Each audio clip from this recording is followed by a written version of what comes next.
jëm ci wàllum contrat yi ci suñu ay ressources muy pétrole wala muy gaz ak ni nga xamee ni noonu la état bi fi nekkoon defee mbir mi ak ñoom ni nga xamee ni noonu la ñu ñëw pour leeral waaye itam pour fexe loolu dellu ci askan wi parce que nee na mënul nangu ay ressources yi ñu yàlla may askan wi mënu cee gis boppam loolu daal xel mu ne su ko nangu.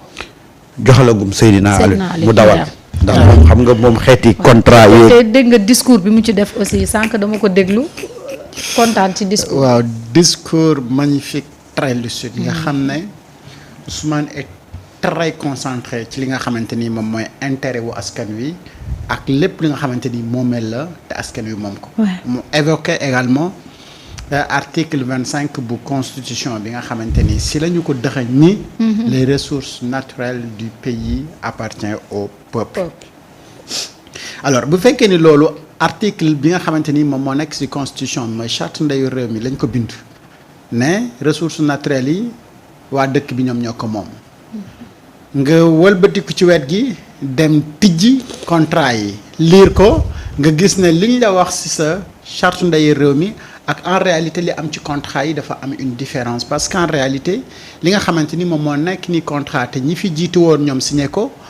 méngoowul ak li nga xamante ni moom dañuy woote ci constitution bi mooy que ni fii dañu saraxe wala jébal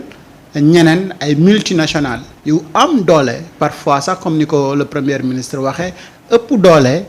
en termes de budget ak koom ak demin suñu réew yi te jógee ci ay puissance yu am doole ca fa nga xamante ni foofu la ñu nekk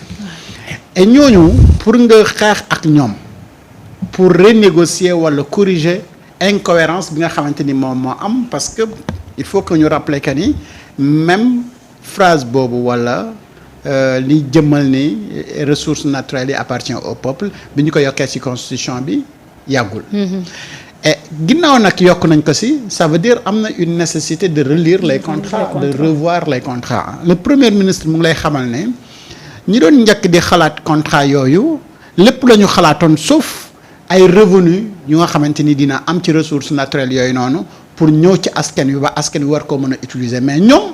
nu ñu doon def rek ba nax gaañi pour ñu ñëw pour di def ay recherche la pour ñu mën a am donc des codes bu nga xamante ni code pour inciter aux investisseurs de venir faire des recherches là mais aujourd'hui tout a changé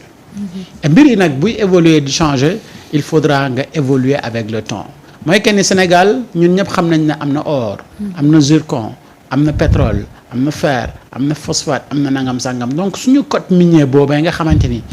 tëgg nañu ko y a pas longtemps dinaa ci ñëw ci code minier boobu bu ñuy ñëw ci moom Ngagne Demba performance su Ngagne Demba Touré yi parce que y a pas longtemps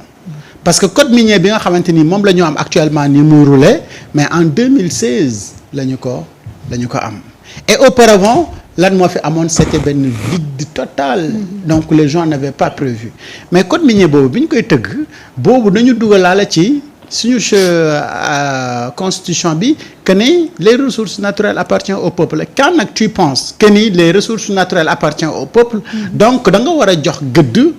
wala une possibilité à ce peuple là d'avoir donc benn lecture ci contrat yi c'est-à-dire lépp jaar yoon am transparence mais malheureusement sous Macky Sall il y avait pas de transparence xalaatuñu woon également que ni réew mi dina war a mën a toll fu nga xamante ni ñun suñu ressources naturelles yi la ñuy sukkandiku pour développer ko te tey li nga xamante ni moom la ñu yàlla may bu ñu si amulee fulla amuñu si fayda nañu ñun xalaat fan la ñuy war a mën a dem ba mën a am lu nga xamante ni moom mooy développer suñu réew loolu mënuñu ko gis feneen parce que du ñu dem ñun amuñu puissance wala doole buy war a tax ñu dem ci dëkku jàmbur ne ñun dañuy fexe nu ñu négocier ak moom ba am as tuut ca moom la mu yor ca la ko yàlla sedd pour ñëw développer suñu réew donc ci lu ñu mën a sukkandiku pour développer suñu réew mooy li ñu yàlla may ci suñu suuf te yàlla nag cëral ñu ba nga xamante ni suñu suuf dafa am meññet yu bëri yu nga xamante ni daf ci am moo tax aujourd'hui quand on voit la détermination du premier ministre ci dogu gi nga xamante ni dogu na ko non seulement pour renégocier les contrats mais fexe ba nga xamante ni dinañu améliorer les conditions yi nga xamante ni moom la nit di amee sax ay contrat ci exploiter lenn lu jëm ci ressources naturelles yu dëkk bi et moom mooy simple mbir bi nga xamante ni mën nañ ci sukkandiku de façon très fiable que ni ëllëg dinañu mën a dem fii ñu fexe ba nga xam ne nos ingénieurs ak ñi liggéey ci domaine boobu yëpp dinañu mën a quantifier à peu près suñu suuf si yan meññeteef lañ si yàlla def ci yan génération lañ ko war a mën a exploiter naka la ñu war a mën a fexe ba nga xamante ni loolu dina am njeexital ci dundu doomu aadama bi nga xamante ni mu ngi ci Sénégal mi nga xamante ni moom la ñu wax ne ñoom moom ressources yooyu noonu et ressources yooyu noonu ci li ñuy jotaguma am ci ñiy estimer nee nañu bu dee dañ ko exploiter correctement le Sénégalais ne doit pas être un pauvre mais Sénégalais bi dafa war a nekk nit ko nga xamante ni soxlawul sax di liggéey mais dañ koy liggéeyal donc moom régler ay comptes régler loolu bu la yàlla defee nag nga am meññeet gu nga xamante ni mën nañ ko xayma ci loolu il faut nga am ay dirigeants yu am fulla yu nga xamante ni ñoom dañuy liggéey ngir que loolu am benn njeexital bu positif ci li nga xamante ni moom mooy askan wi moo tax le premier ministre am sa détermination de revoir tous les contrats yi nga xamante ni dafa am rapport ak suñu ressources naturelles yi et que moom mu ñuy xamal ñun tamit comme ni ñu ko doon faral di waxee tout le temps que c'est pas un combat facile et pas c'est pas un combat gagné d'avance également parce que anam yi nga xamante ni moom la gars yi xaatimee contrat yi c'est compliqué et complexe donc tënkuwul rek ci droit sénégalais mais dafa tënku également ci droit international et droit international boobu noonu yenn saa yi yenn combat yi wala yenn litiges yi ça ne se règle pas dans les tribunaux sénégalais et bu fekkee ni dafa jéggi suñu tribunaux yi dem si yeneen tribunaux mooy que ni yeneen i droit ak yeneen i mbir moom moo ci am alors c'est lan la état bu Sénégal di war a mën a am comme soutien ba nga xamante ni tey dina mën a réussir combat boobu seul soutien bi c'est le peuple parce que suñu charte ndeyu réew la ñu bind à son article 25 que ne les ressources naturelles appartiennent au peuple su fekkee peuple bi dafa exiger à ce qu'on revoie les contrats obligatoirement ces entreprises seront tenues de revoir donc ces contrats mais ce n'est pas que état dong rek ci coobareem ci bëgg-bëggam moom mooy jóg imposer gaa ñi ne il faut que ñu revoir les contrats que noonu lay yombee donc là benn appel la ci peuple sénégalais bi que ne ñu ngi jëm nag ci xeex bu am solo pour suñu souveraineté économique suñu développement mais lii nga xamante ni fa la ñu jëm dañuy soxla donc votre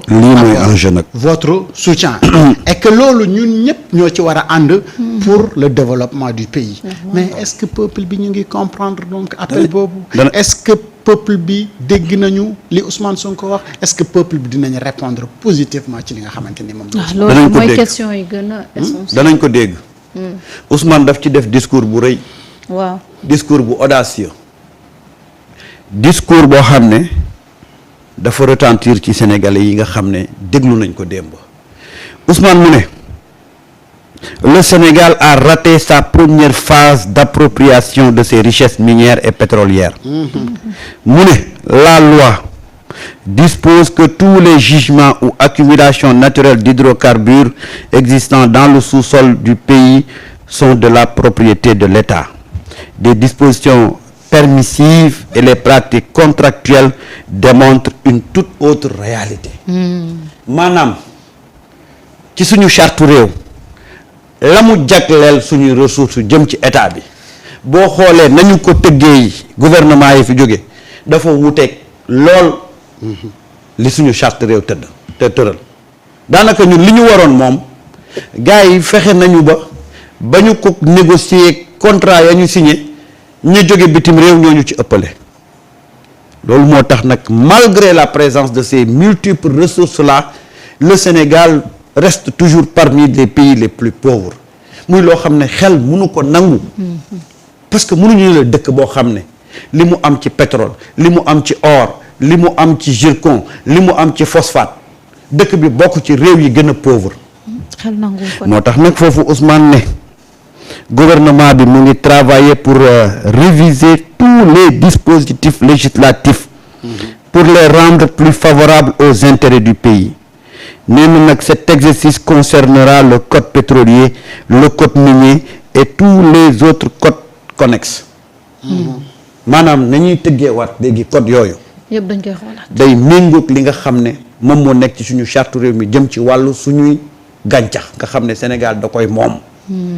gis nga lii mooy un pays souverain gis nga souveraineté bi ñuy wax du ay mots rek mais ça se traduit à travers des actes et à travers des textes on a fait de telle sorte que ñun nu ñu tëggee woon suñu yenn code yi dañ doon avantager ñu jóge bitim réew ce qui est paradoxal et contradictoire yow li nga moom nit ki ñëw pour àbb ci dem ba ëppale la ci xam nga une fois encore nous avons des autorités courageuses parce que gis nga lii il faut avoir du courage pour le faire ku xam les sociétés qui interviennent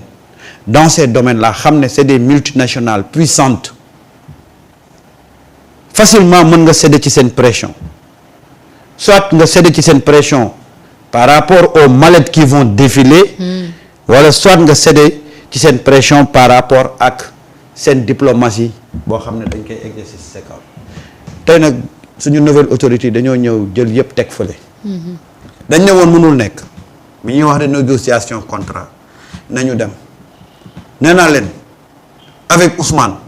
xanaa kay lu yàlla tuddut waaye lépp loo xam ne ci loxoom la tegu ci ndogalam ñu war ko mën a changer il ira jusqu'au bout avec le président de la République Bassirou Diomaye Faye.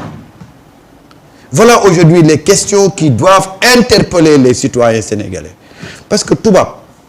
xam nga lu mu xam pour mu respecter dirigeant mooy quand il voit que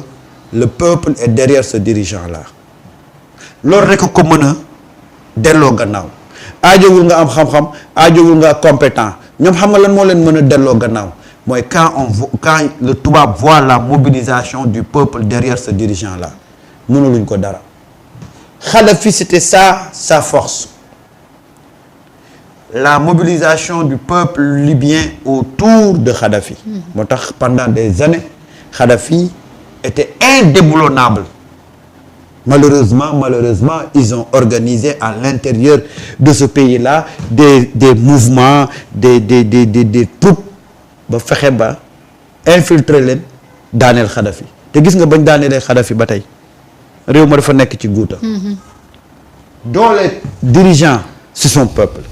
et ces questions-là on doit les expliquer aux populations ñu approprier wu ko ànd ak ce régime-là faire face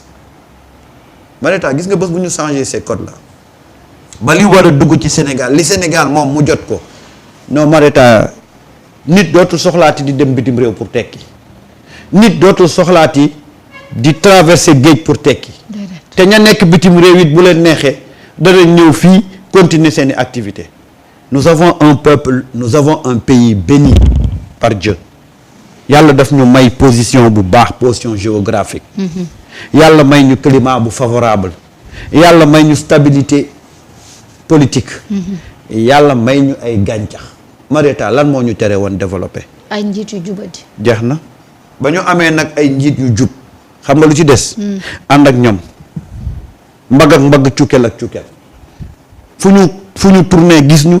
fu ñu xoolee ci kanam gis ñu fu ñu gestoo gis ñu c'est cette mobilisation de ce peuple là moom moo mën a tax lépp luñ fi sumb mu mën a antu te nag ñu bàyyi ñi nga xam ne dañoo choisir servir le colonisateur bëriwuñ ci penc mi nañ leen bàyyi rek bu yàggee danañ xaddi danañ toog mais ñun waruñu nangu kenn duñu divertir parce que moment bi ñu nekk c'est sérieux nous sommes en train de ñu ngi ci benn virage bu important ce virage là nag dañ ko war a réussir on doit pas rater ce virage là te man gëm naa ne duñ ko rater parce que ñi nekk ci bas volant bi ils sont vigilants et ils ont l'amour de la patrie ñi fi nekkoon nag rater virage bi peuple bi këppu ñii faatu ñii gaañu seen yoon nekku ci woon ñoom xam nga lu leen intéressé woon seen bànneexu bakkan aujourd'hui yàlla dimbale ñu ba aujourd'hui on a des dirigeants yoo xam ne dañoo jiital peuple bi doogay teg seen bopp li si des nag mooy nous devons toujours être orientés ci li nga xam ne moom mooy l'essentiel aujourd'hui il s'agit du code du pétrole du code du gaz ak yeneen il s'agit de renégocier les contrats nous devons nous mobiliser autour de ces autorités-là pour réussir ce pari-là et si on le réussit mais réew bi day naat ah su ko defee mun a commencé nekk xam naa ne Gandiaye ñàkkul sax pétrole ah. à tout moment mën nga ko fa fekk. à tout moment mën naa ko fa fekk kër Mandoumbe it xam naa ne ñàkkul gaz su ko defee toog di gérer gaz à côté may gérer pétrole à côté dama xam ne rek zone yooyu ñàkkul yooyu. am na benn kii bu gars yi defoon clôture ne probablement dañu njort na pétrole am na côté boobu. boo demee am na fa de. depuis yàgg na bi gars yi clôturé foofu. yow pétrole bi gars yi yàgg di nga gis fu gars yi clôturé ne foofu. waaw.